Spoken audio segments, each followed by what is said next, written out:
અમેરિકામાં ફરી પાર્ટી દરમિયાન અંધાધૂંધ ગોળીબાર, 2 લોકોના મોત, 19થી વધુ ઈજાગ્રસ્ત થતા હડકંપ। અમેરિકામાં ગોળીબારની ઘટનાઓ જાણે હવે સામાન્ય બનતી જઈ રહી છે, જેને લઈને સામાન્ય નાગરિકોની ચિંતામાં સતત વધારો થઈ રહ્યો છે।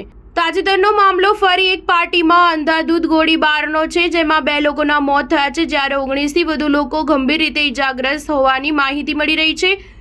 મિશિગન સ્ટેટ પોલીસના અહેવાલ અનુસાર આ ઘટના રવિવારે સવારે બની હતી। મોટાભાગના લોકો ગોળી વાગવાને કારણે ઈજાગ્રસ્ત થયા છે। અંધાધૂંધ ગોળીબારને પગલે પાર્ટીમાં એકાએક અફરાતફરી મચી ગઈ હતી। જો કે પોલીસે આ મામલે અત્યાર સુધી કોઈ ધરપકડ કરી નથી। મિશિગન અને ડેટ્રોઇટની પોલીસ આ મામલે સંયુક્ત રીતે તપાસ કરી રહી છે।